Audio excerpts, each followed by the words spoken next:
한 주간 안녕하셨습니까? 언박싱 진행자 한유정 기자입니다. 정정호 국장님 나오셨습니다. 네, 안녕하십니까? 안녕하세요. 강민구 위원장님 나오셨습니다. 강민구입니다.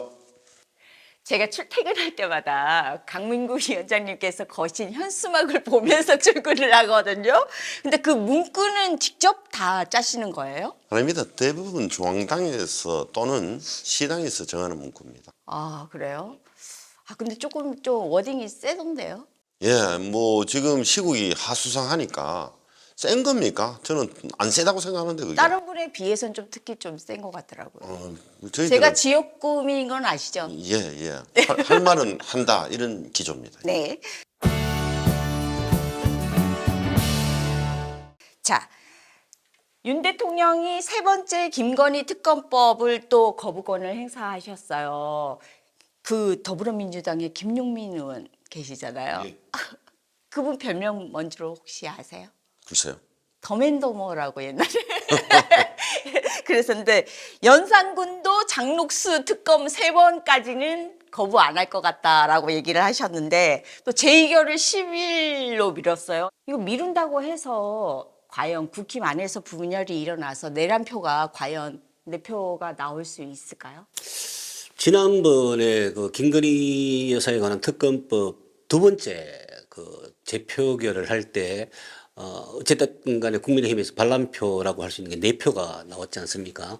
그러면 지난번에도 지금보다 사정이 훨씬 좋았을 때도 4표가 반란표가 나왔는데 지금 12월 10일쯤 되면 뭐 당내 게시판 논란이 극한으로 치닫게 될 것이고 그래 되면 친한계 의원들이 반란표를 던질 수 있다 이런 계산이 나오는 거죠. 물론 이제 그 한동훈 그 대표는 그런 일이 없다고 잘라 말을 합니다만은 정치는 생분 아니겠습니까? 무슨 일이 벌어질지 모르는 거니까 지켜봐야 되겠죠. 민주당 얼마나 기대하세요? 이게 한동훈 대표 또는 친한 쪽에서 으름장인지 아니면 실제로 실행할 수도 있겠다는 생각도 들기도 드는데 그래도 저는 반란표가 나오기 힘들다. 왜냐하면 아직까지 대통령 임기 이제 금방 그 절반 정도 넘어섰고 국회의원들이라는 사람들은 눈치 보기 백담들이잖아요. 그래서 아직까지 대통령실 눈치를 봐서 아직까지 친 한동훈 쪽으로 가기는 이르다. 이번에 그 거부권이 뭐 25번째인지 이렇게 하는데 윤석열 대통령 하면 나중 역사에서는 거부권 대통령 이렇게 기록되지 않을까. 예, 참 안타깝습니다. 다운 게시판 논란 때문에 김민전 최고랑 한동훈 대표가 아주 공개적인 석상에서 설전이 오가서 그 한동훈 대표의 그 리더십에 조금 흔들림이 있었게 보였어요. 이 문제는 또 조금 다르게 봐야 될 필요가 있을 것 같은데요. 지금 과거 그 박근혜 정부 당시에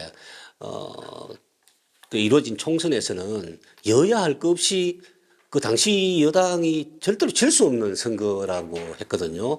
그 질 수 없다는 뭐 절대로 질 수 없고 질 수 없는 상황이었다는데 불구하고 참패를 했지 않습니까? 그런데 지금 그때보다 훨씬 더 상황이 안 좋은 상황인데도 불구하고 정부 여당이 또는 여당 내부에서 게시판으로 해가 이런 논란이 이래 벌어지고 있다는 것은 정말 이거 참 어처구니 없는 일이고 이거 참 의의가 없다. 국민들 다수가 아마 혀를 차고 계시지 않을까 이런 생각이 들거든요. 좀 자중해야 되지 않나 이렇게 생각합니다. 이게 이렇게까지 크게 될 문제인가 싶기도 하고 이제는 그 또 김건희 여사의 또 고모 분의 또 글이 또 논란이 되고 있어요. 근데 그 정도 논란 가지고 이렇게 크게 만들어서 근데 김종인 위원장께서는 아니 국민의힘은 또 한동훈 대표를 이준석처럼 이렇게 몰아내면은 국힘은 진짜 위기가 올 것이다. 한동훈을 국민의힘 희망이라고 얘기하셨거든요. 그리고 다음 대통령은 젊어질 것이라고까지 이야기를 하셨어요. 저는 그 김종인 전 비대위원장 말씀은 하나도 제가 그분 대단한 능력이죠. 하나도 못 맞추는 능력을 갖고 있어요. 절대로 못 맞춰요. 이야기하는 것마다 대부분 반대로 간다고 느끼고 있고요. 최근에 그 김건희 여사 고모라는 분이 고모고 목사시던데 이분이 벼락맞아 뒤질 집안이다. 한동훈 대표 집안을 보고. 그러니까 뭐 그 신지호 그 부총장이 이런 걸 알고도 우리가 참고 있다 이러니까 너나 잘하세요라는 식으로 뭐라고 했냐면 개발작하지 마라. 이렇게 원색적인 단어까지 쓰고 있어요. 목사님께서 그런 말씀을 하셨다고요? 그래가지고 한동훈 가족에서는 이렇게 의심을 하는 거죠. 걔는 목줄을 채워가지고 집에 가만둬라 이렇게 했다고 하니까 그분 그 김건희 여사 그 고모라는 분이 목사신데 그렇게 말했다는 걸 보고 야 이분 이 집안은 진짜 국민의힘 집안은 갈 때까지 가고 있구나 지금. 이제 이전 투구로 막장 드라마인데 보는 국민들은 이렇게 아이고 재밌다 이렇게 생각할지 모르지만 대한민국 전체를 위해서는 이게 좋은 상황이 아니거든요. 위원장님 재밌다고 보시는 국민들 별로 없으세요. 스트레스 받지. 이번 일의 논란을 보면서 개신교 분야에 계신 분들은 좀 대단히 죄송스러운 말씀이긴 합니다만 요즘 목사님들 참 이상하다 이런 생각이 들고요. 또 뭐 그냥 자연인의 입장에 놓고 보면 내가 사랑하는 조카를 개목줄을 채워서 어디 따로 가둬도 되게 된다는 식의 글을 한동훈 부인이 했다고 믿고 지금 그렇게 쓴 것 같은데 그 개인적인 감정을 쏟아내는 건데 김건희 여사의 고모라는 입장에서 내 조카를 욕하니까 내 조카를 욕하는 너 집안도 비판한다 이런 양인 것 같으면 뭐 또 일견 또 뭐 그렇다는 생각이 드는데 그럼에도 불구하고 김건희 여사의 고모인데 목사님이다 이러니까 이게 참 요즘 세상은 참 종교인들도 참 다양한 분들이 계시는구나 이런 생각이 들어요. 이게 초등학생들 싸움도 아니고 네가 잘했니 내가 잘했니 이러면서 집안 싸움이 되는 것 같은데 서울의 소리인가요? 그 어떤 기자분이 그 목사님 그 고모님을 찾아간 그 자료 화면을 제가 본 적이 있었는데 보통 분은 아니시더라고요 보니까. 예. 아 대단하셨어요. 예, 그쪽 집안이 다 그런 모양이에요. 일어나 시키지는 마시고요. 친척이 얼마나 많으실 텐데. 아유, 자, 명태균 세요, 씨가 하여튼. 이제 구속적 부심이 기각이 되었습니다. 근데 검찰이 국민의힘 중앙당사를 압수수색을 했어요. 근데 이제 와서 해서 뭘 찾아냈는지는 모르겠지만 일단 하고 기자들에게 친절하게 몇 시에 어떻게 할 것이다 이런 것까지 다 알려주고 예전에 생각나시나요? 김웅 의원 그 압수수색 할 때는 난리가 났었거든요.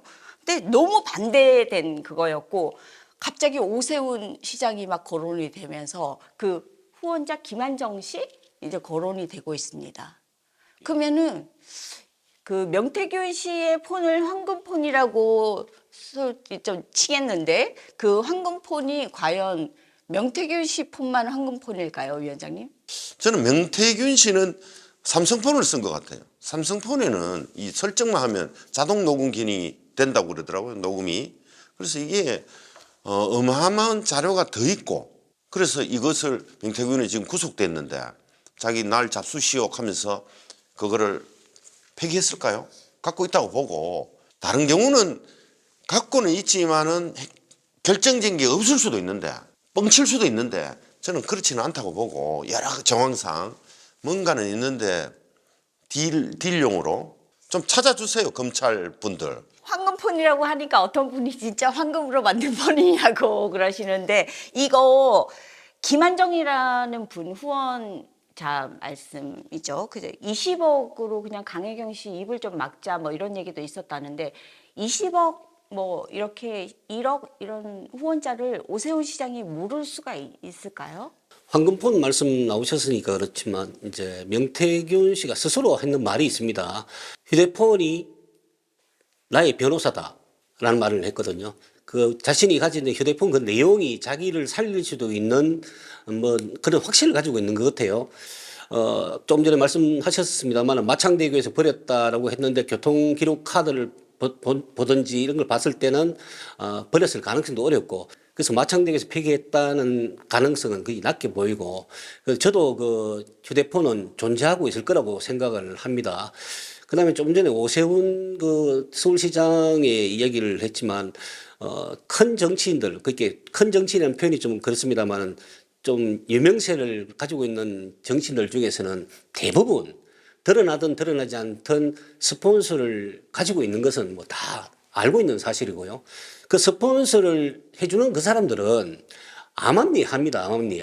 그 대가로 나중에 어떤 이익을 보는지는 뭐 알 수는 없지만 있을 수도 있고 대가를 요구할 수도 있고 또 순수한 지지 감정에 의해서 도와줄 수도 있는데요. 그분의 휴대폰에 뭐 어떤 대단한 그런 것이 있지 않을까 세간에서는 그런 말들이 나오지만 뭐 그분의 휴대폰을 압수할 수 있는 법적 근거가 있어 압수를 하는 것이고 지금은 그냥 그럴 것이다 하는 이야기거든요. 정치판은 오만 이야기들이 다 나오는 것 아니겠습니까? 그럴 수도 있다.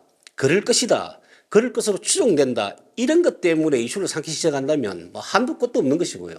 지켜봐야 할 문제입니다. 저는 오세훈 서울시장이 우리 경상도 말로 운짐 달았다 이렇게 해요. 생각해요. 그래서 이제는 도저히 죄송한데 무슨 뜻인지 제가 잘. 운짐 달았어요. 몸이 달았다고요.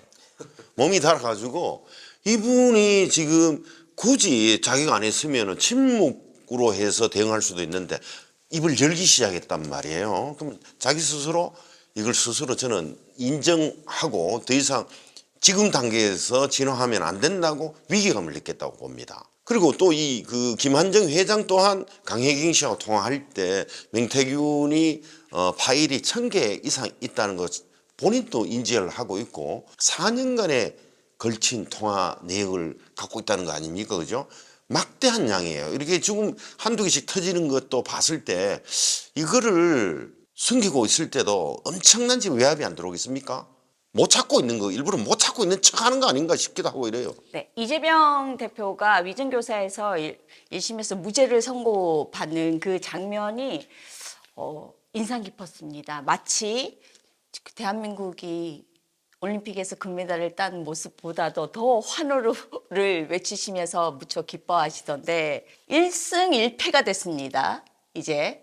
근데 또 1심이 또 재판이 3개가 나왔어요. 근데 더불어민주당에서는 이재명 대표가 잘못되면 434억을 반환을 해야 되기 때문에 돈이 뭐 더불어민주당이 얼마나 있는지는 모르겠지만 운명 공동체처럼 느껴지는데 비명계 불신은 어떻다고 생각되시나요? 뭐 결론적으로 말씀드리면 당분간은 아무런 영향이 없다 이렇게 보고요. 1심 판결에서 납득하지 못하시는 분들도 상당히 많은 것으로 알고 있습니다. 그 민주당에서야 조금 전에 그 올림픽 금메달을 비유하셨는데 올림픽 금메달 비유할 바가 아니죠. 민주당 지지자들 입장에서는 대한민국 광복 정도의 수준의 어떤 감격을 누리는 분들한테 그 올림픽 금메달 정도로 그렇게 비유하시면 안 되고. 아, 제가 사과해야 되는 겁니까? 죄송합니다. 그러니까 지금 이거 말고도 지금 현재 위정교사 1심도 그 법조계 전반에서는 납득할 수 없다. 뭐 또 2심에 가서는 뒤집어질 가능성도 높다. 이렇게 많이 지켜봐야 될 문제고요. 나머지 3개 재판도 있습니다만은 일단은 그 재판이 그 계속 진행되고 또 선고가 나오고 또 그러다 보면 또 언젠가 또 확정되는 판결이 나올 수도 있는데요. 그때 되면 비명계도 뭐 소위 속칭 말하는 플랜 B를 당연히 가동해야 되고요. 또 그때가 되면 또 이재명 대표 역시 출마를 못하게 되고 이러면 오히려 킹메이커로 돌아서 차차기를 뭐 노리는 전략도 써야 되고 하기 때문에 현재로서는 비명계가 움직일 가능성은 거의 없다 이렇게 봅니다. 지금 현재로는 거의 우리 당내에서 비명이라고 칩할 수 있는 사람이 아무도 없다고 저는 확신하고 있고요. 선거법은 코에 걸면 코걸이, 귀에 걸면 귀걸이라는 식으로 할 수도 있고요. 위증교사도 다른 수사를 하다 보니까 그 음성 녹취 파일에서 그런 게 하나 나왔다는 걸 해가지고 이걸 보고 이걸 짜맞추식이 수사, 먼지털이식 기소 이렇게 저는 표현하고 싶거든요. 그래서 이 모든 의혹도 지금 하나도 밝혀진 게 없어요. 카드락 하는 것만 지금 3년 내내 뭐 카드락 하는 것만 있었지 뭐가 결정적인 게 나왔다 하는 거를 모든 것이 무죄로 확정될 거다고 뭐 1000% 믿고 있습니다. 조금 전에 그 먼지털이식 수사라고 말씀하셨는데요. 예컨대 강도 사건을 수사를 하다가 수사를 하는 과정에서 살인사건 혐의가 나왔어요. 그 수사해야 됩니까? 수사하지 말아야 됩니까? 당연히 수사를 해야 되는 것이죠. 비유가 좀 부적절합니다. 예, 그리고 또 지금 당내에 비명 아무도 없다. 그 아무도 없으면 안 되는 겁니다. 건강한 정당은 반명은 몰라도 비명은 있어야죠. 그게 없다면 이재명 극일주의인데 그거는 좀 곤란한 문제고 건전한 건강한 정당은 다양한 목소리가 나와야 돼. 그게 건강한 정당 아니겠습니까? 비명은 아무도 없다. 그러면 오히려 없다는 그 자체가 오히려 큰 문제다. 이렇게 말씀드리고 싶어요. 그 부분은 제가 정리 좀 해드릴게요. 비명계라는 거는 이재명 대표와 별로 안 친한 사람들. 너무 길지 않습니까? 줄여서 비명계로 쓰는 걸로. 이거를 일부 의원들이 그 중도적인 생각을 갖고 있는데 이거를 몽졸이 몰아서 비명계로 이야기하고 싶은 듯한데요. 사실상 그런 분들은 일심동체라서 자꾸 일극주의고 뭐 어디 민주당이 민주가 없다는 식으로 몰아가려고 싶으신 모양인데요. 사실 그렇지는 않고요. 우리가 똘똘 뭉쳐 있다는 걸 제가 표현을 드린 겁니다. 똘똘 뭉쳐야 되겠죠, 지금. 지금 그렇죠. 지금 그 국민의힘이 당 대표하고 대통령실하고 찌지고 볶고 싸우고 있고 그 뒤에 뭐 대통령 1인자는 사실 김건희와 윤석열이 공동 정권이라 하고 있고 그리고 저 당원 게시판에서도 저렇게 싸우고 있는 이 와중에 우리는 똘똘 뭉쳐 있어야 안 됩니까? 우리가 여당 같으면 모르겠어요. 야당이다 보니까 대정동 위례 성남FC 백현동 사건 이 세 개의 심리를 이 김동연 부장판사께서 하고 계시는데 이분이 서울대법대 출신이 아니에요. 고려대법대 출신이고 또 전남 출신이시라서 또 국민의힘 지지자들은 그쪽이 아니니까 무죄를 냈다. 막 이런 식으로 또 지역적인 또 성향도 몰고 가시는데 이분은 검찰과 변호인이 언성을 높이면은 적극적으로 개입해서 조금 말리는 소신대로 또 판결을 내리시는 걸로 유명하신 판사라고 하네요. 우리 무슨 사법 판단이 내려지면은 이게 지역이 저쪽이라서 이러는 거는 아주 이 좁은 땅덩어리에서 부적절하다 생각하고 근데 그거는 사실상 많이 없어졌고 아직까지 종북 좌빨 프레임을 계속 씌우는데 누가 좌빨이라는지 저기 판사 출신 민주당의 박희승 의원님 공직선거법 이거 개정 발의를 하셨잖아요. 예. 이거를 꼼수 피우는 거 아니냐 국힘에서는 아니다 민주당에서는 이거는 새로 이제 개정해도 이재명 대표한테는 해당 안 된다 이러는데 그게 말이 안 되는 말이 게요. 안 되는 예. 상황이라고 해요. 그 말이 안 됩니다. 왜냐하면 법이 개정되면 그 이전에 이루어진 소급을 하지 말라고 소급 규정을 넣지 않으면 당연히 면소가 되는 것이고 그 소급 규정이 없다 하더라도 그 상급심 판사가 법이 개정돼 갖고 무죄인데 죄가 없는데 그 법이 개정 전에 재판 나와 있는 걸 그 기존의 법대로 그대로 중형을 때린다? 그럼 그래 있을 수가 없죠. 당연히 반영되는 겁니다. 그거는 그래 되는 것이고 지금 말씀하셨으니까 또 제가 또 한마디 안 거둘 수가 없는데 지금 그 민주당에서 발의했는 법안 뭐 예컨대 선거법의 그 허위 사실 유포죄를 없애고 그다음에 상대 후보 비방죄를 없애고 그다음에 의원직 상실을 100만 원에서 1000만 원으로 상향시키고 이거 그냥 쉽게 이야기하면 우리는 무슨 짓이든지 해도 괜찮다는 것으로 하자는 얘기거든요. 아니 선거에는 공정한 그 정확한 정보를 제공하고 또 공정한 어떤 그 평가를 받아서 나타나는 게 선거의 결과에 당락이 결정되는 것인데 허위 사실을 마음껏 얘기를 해도 되고 상대 후보에 대해서 근거 없는 비판을 막 해도 처벌할 수 없다면 그 선거판은 어떻게 되겠습니까? 자, 이 공직선거법은 말입니다. 항상 선관위에서도 승자 그러니까 소위 말하는 당선자한테 이 당선되기 위해서 여러 가지 선거법 위반 사례가 없냐라고 따지는 것이 공직선거법인데요. 이거는 이재명 대표는 낙선자예요. 지난 대선에. 이거에 대해서 공직선거법을 걸었단 말이에요. 허위사실 공표라고. 그러면 윤석열 대통령은 대선 때 우리 장모는 단 한 사람한테도 피해 준 게 없다. 개인 사익을 취한 거 없다. 이것도 어떻게 보면 허위사실 유포 아니라고 나왔잖아요. 김건희 내 집사람요 아무 이익 도이치에 개입한 것도 없다고 하는데 지금 계속 의혹만 남아 있잖아요. 난 그래서 윤석열 대통령이 아주 옹졸한 사람이다 이렇게 생각합니다. 원래 승자가 되면 모든 것 선거 때는 우리가 선거 당선되기 위해서 이런 말 저런 말 뭐 감정이 상할 수도 있는데 이거 다 없던 걸로 하고 그렇게 우리 잘 해봅시다. 대한민국을 위해서 이렇게 해야 되는데 이거 보니까 제가 보니까 말도 안 되는 걸 갖고 지금 뒤에서 종용하는 건지 아니면은 밑에서 알아서 그 참모들이 알아서 기는 건지는 몰라도 이렇게 선거법 갖다 대고 지금 기소를 5건이나 하고 이런 게 어디 있어요 세상에. 그 선거법을 승자에게만 적용하고 선거가 끝나면 포용을 해야 된다. 아니 대부분 그렇다는 거예요. 대부분 승자한테 잘못한 게 없냐고 하지. 패자는 안 그래도 낙심해 있는 사람을 상처난데 까리비 가지고 소금 뿌리는 격이잖아요. 그거는 정말 치졸하고 옹졸한 처사라고 저는 감히 말씀드립니다. 아니, 대통령 정말 그래요. 공적 제도와 법을 얘기하는데 어떤 인간의 감정을 갖다 집어넣으면 안 되고 이게 선거라는 것이 결과를 봐야 당선이 되든 낙선이 되든 결정이 되는데 그럼 그 과정을 아무리 혼탁하게 해도 그 결과를 그냥 조용히 넘어가자 그러면 그 선거가 깨끗한 선거가 개선이 안 되겠죠. 이번 국회의원 선거가 아니고요. 대통령 선거였습니다. 대통령은 당선이 돼보면 형사 소추의 면제권이 있어가지고 자기는 아무거나 이야기 다 해도 되고 야당 대표는 이야기하면은 무조건 기소한다? 그러니까 지금 지지율이 저 바닥에서 헤엄을 치고 있는 거예요. 아니면 지금 조만간에 바다가 아니라 뚫고 들어가가지고 그 수중에서 헤엄칠지도 몰라요. 지지율이. 그래서 옛 어른들이 억울하면 추사하라고 했어요. 이기지 그러셨어요. 0.7%를. 그러니까 이게 너무 이 정치를 하더라도 진영의 논리에 천착하지 말고 여야 같이 대한민국을 잘 살려고 하는 거 아니에요? 서울 가는 길이 오른쪽 길도 있지만 왼쪽 가는 길도 있어요. 그러면은 내 가는 길이 항상 맞다고 하지 말고 특히 이겼으면 좀 이렇게 관용의 이 배려심이 있어야 되는데.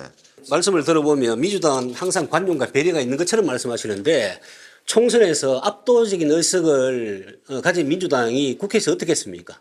국회는요 견제와 이게 주로 행정부에 하는 대통령과 행정부에 하는 것을 견제하는 기관이지 리드해 가는 기관. 아니 그 대통령을 견제하면 되는데 국회 내부에서도 일방적으로 지금 그래서 처리하고 있잖아요. 대통령이 여당이 됐다는 것은 이 베풀면요 관용이 있고 배려가 되는데요 야당이 못 가진 자는요 굴욕이 돼요. 그렇기 때문에 더 당당한 목소리를 내는 거 아니에요? 그렇게 많은 의석수를 가지고 있는데 소수고 뭐 가진 게 없는 자 이렇게 말씀하시면 안 되고 자 관용과 뭐 이런 걸 주장하시려 그러면 보수나 국민의힘만 요구하지 말고 민주당도 그렇게 하면서 해야 된다는 거죠. 이번 판결도 마찬가지입니다. 1심 판결 선거법 관련해서 1심 판결을 할 때 뭐라 했습니까? 나쁜 정권의 나쁜 판결이라 그러고 사법부가 말이지 뭐 어디에 개가 됐다 그러고 그렇게 비판하다가 이번에 위정교사 무죄되니까 아니 그 아주 현명한 판결이고 말이지 고맙습니다 하고 감사합니다 그러고 말이지 아니, 성군이라고 누가 또 표현하는 분도 계시대요. 공직선거법은 국민의 50% 과반 이상이 그런 여론조사 나왔어요. 이게 왜냐하면 정치라는 것은요 법보다 어떻게 보면 위에 있습니다. 정치는 타협하고 소통하는 게 정치입니다. 국회가 결국 법을 만들지 않습니까? 그 법을 만드는데 자꾸 그 법에 예속돼 가면 안 되거든요. 그래서 소통하고 대화하고 타협하고 이렇게 해야 되는데 그래 무조건 야당 대표 작살내겠다고 죽이는 식으로 하니까. 자, 여기서 이 질문은 정리하도록 하고 시민 입장에서 국민의 입장에서 내자로 줄이겠습니다. 내로남불. 자, 이재명 대표가 공직선거법 위반 2심에서 만약에 2심보다 낮은 형인데 그래도 벌금 100만 원이 나오면은 위험합니다. 그럴 수도 있고 안 그럴 수도 있고 그죠? 저희가 뭐 아직 닥치지 않은 일이고. 그럼 선수 교체를 해야 될 입장이 올 수도 있죠. 그죠? 근데 선수 교체 누가 될 것 같습니까? 아까도 말씀드렸습니다. 지금 현재 상황으로서는 그 민주당 내부에서도 뭐 존재하지 않는다는 비명계가 다시 뭐 그 움직일 가능성은 낮고요. 또 국민의힘 내부에서도 지금 뭐 당원 게시판 논란이니 그다음에 또 정부의 낮은 국정 지지도 때문에 자기 앞가림도 지금 못하는 판에 사기 대항마를 거론할 단계는 아닙니다. 뭐 그렇더라도 지금 뭐 민주당 내부에서 보면 얼마 전에 김경수 전 지사와 또 김동연 경기지사가 그 영국인가요? 거기서 일시적으로 만난 것 때문에 그것이 이제 화제가 되기도 했습니다만은 그 두 분이 지금 일단 뭐 거론이 되고 있는 것이고요. 국민의힘에서는 지금 한동훈 대표를 비롯해서 오세훈 서울시장, 그다음 원희룡 전 경기지사, 뭐 이런 분들이 뭐 이야기가 되고 있습니다만 얼마 전 일부 여론조사를 보면 지금 각종 사법 리스크에 시달리고 있는 이재명 전 대표의 경쟁이 되지 않는 정도의 결과가 이렇게 나오고 있다는 점에 대해서 이 참 국민의힘은 다시 한번 경각심을 가져야 된다 이렇게 생각을 합니다. 압도적인 차이가 나더라고요. 어떻게 보세요?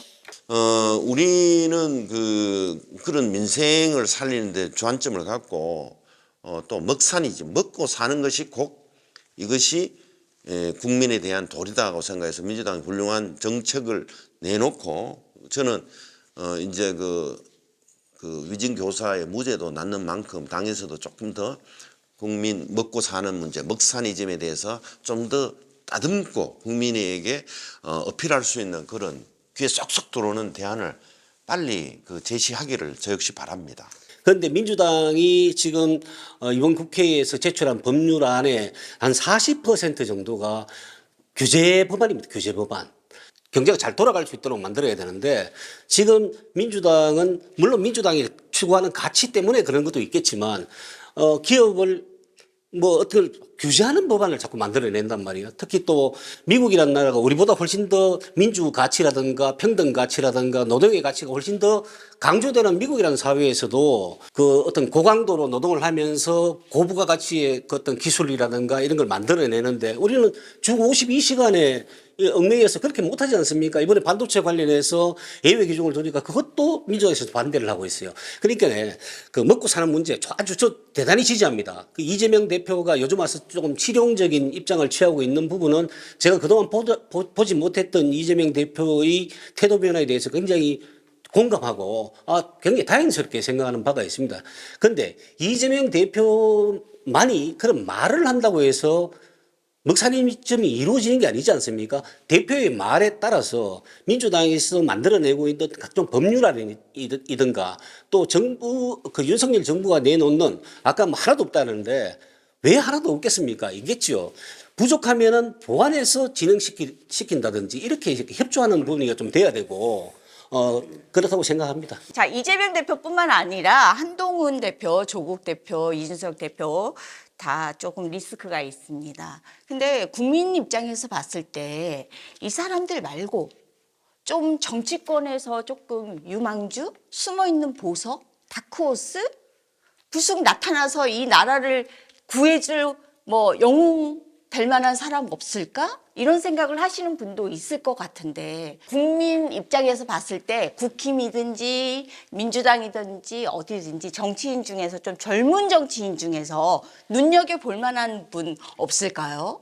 우리 민주당에서는 굳건한 이재명 대표 주자가 있고요. 그러면 국힘에서 굳이 찾으라고 한다면 그 강혜경이 법사위에 제출한 명단에 전부 다 명태균하고 다 연관된다는 거 아니에요. 지금 오세훈 시장 조금 뜰라 하다가 지금 덜컥 주저앉고 있는 모양새 아니에요. 거기에 유일하게 빠져있는 사람이 원희룡입니다. 저는 국힘이 인재를 영입하는 풀이 정말 없다고 생각해요. 국힘 내에서 인재를 찾을 수가 없습니다. 국힘은 이때껏 쭉 보면요. 이름 또 한나라당, 새누리당 이렇게 바꿔오면서 항상 외부에서 떴는 사람을 스카우트 해왔는 이런 거예요. 뭐 옛날에 뭐 이회창이라든지 떴는 사람들 주로. 박근혜 대통령도 그런 경우 같고 지금 윤석열 대통령에서도 당내에서 발굴한 인물이 아니잖아요. 한동훈 대표도 그렇고 당내를 인사를 키우는 이 시스템이 없다가 봐서 진행자의 질문 취지대로 답변을 하려면 뭐 유명 탤런트나 유명 가수나 이런 사람 이름을 댈 수밖에 없는 게 지금 한국 정치의 현실이고요. 지금 조금 전에 뭐 국민의힘에 지금 잠룡으로 될 만한 사람들, 유명한 사람들 중에 대부분이 명태균 리스트에 뭐 거론되고 있기 때문에 마치 배제하는 식의 그 발언을 하셨는데, 명태균의 말이 곧 법이 아니기 때문에 그건 수사기록을 지켜봐야 되는 것이고, 국민의힘이 그 내부에서 사람을 키우지 않는다, 뭐 못 키웠다 이렇게 얘기하는데, 그 민주당 내부에서도 보면요, 그 학생운동이라든가 노동운동이라든가 대책내는 그 민주화 세대들이 지금 거의 장악을 하고 있고, 그 이외의 사람들 중에 대선급으로 좀 거론할 만한 사람이 있던가요? 마찬가지라는 거죠. 근데 이게 이렇게 될 수밖에 없는 게 한국 정치의 어떤 고질적인 어떤 병폐이기도 한데, 사람이 자라날 수 있는 환경이 뭐 예컨대 기초 단계에서부터 시작해서 뭐 정치 아카데미를 통한다든지 아니면 큰 정치인으로 성장할 수 있는 어떤 사다리를 체계적으로 갖추질 못하는 것이 지금 한국 정치의 가장 큰 문제거든요. 우물에서도 숭늉을 찾으면 안 되지 않습니까? 뭐든지 체계적으로 뭔가를 사람이 새로운 신인들이 나올 수 있는 어떤 환경을 구축해 놓고 새로운 인물을 뭐 얘기를 해야 되는데, 지금 현재로서는 지금 현재 한국 정치 상황을 놓고 본다면 진행자께서 말씀하는 취지대로 이게 답변하기가 굉장히 어렵다. 또 내자 내로남불. 오늘 내용은 여기까지입니다. 인간의 본성을 알려면 그에게 권력을 줘보라고 했습니다. 바보들에게 권력을 주면은 부패시키고, 부패한 권력은 나라를 망하게 한다고 했습니다. 우리는 누구에게 권력을 주었고 앞으로 누구에게 권력을 주려고 하는 걸까요? 시청해 주셔서 감사합니다. 함께 해 주셔서 감사합니다.